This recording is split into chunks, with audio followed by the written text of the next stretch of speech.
मित्रांनो, गोल्ड सोनं हे दिवसेंदिवस वाढत चालले आहे. 10 ग्रॅम सोन्याची किंमत आज 1,00,000च्या वर पोहोचलेली आहे. 1,00,000चा टप्पा गाठलेला आहे.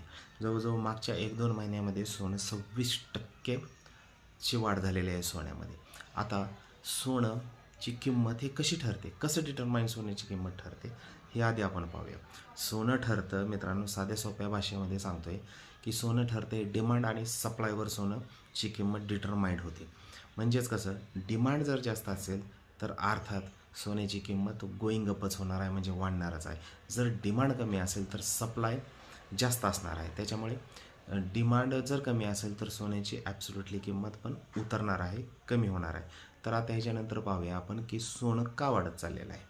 तर साध्या सोप्या भाषेमध्ये सांगतो की सध्याची स्थिती जे US डॉलर जे आहे ते फार कमजोर होत चाललेलं आहे. US डॉलर इंडेक्स जो आहे तो पण कमजोर होत चाललेला आहे. US डॉलर इंडेक्स म्हणजे काय की पूर्ण जगाचा चलनाचा इंडेक्स तो असतो, तो पण कमी होत चाललेला आहे. याचं मुख्य कारण आहे US आणि चायनामधील भांडण, वार. त्याच्यामुळे काय झालं आहे, देशामध्ये व्हॉलॅटिलिटी वाढलेली आहे. त्यामुळे काय होतं, व्हॉलॅटिलिटी वाढल्यामुळे एकतर US डॉलर कमी होत चाललेला आहे, US इंडेक्स कमी होत चाललेला आहे, व्हॅल्यू कमी होत चाललेलं आहे.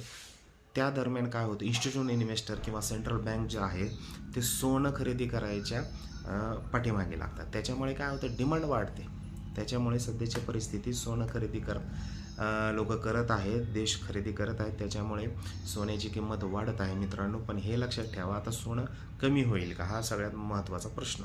अक्षय तृतीया जवळ आलेली आहे, त्यावेळेला सोनं कमी होऊ शकतं का. आता एक लक्षात ठेवा मित्रांनो की कुठलं युद्ध हे अनंतकाळ टिकत नाही आहे.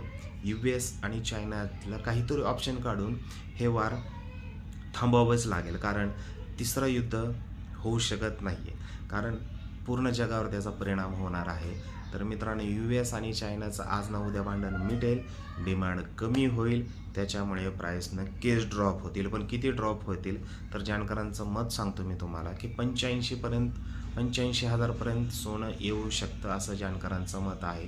त्याच्याखाली सोनं येणार नाही.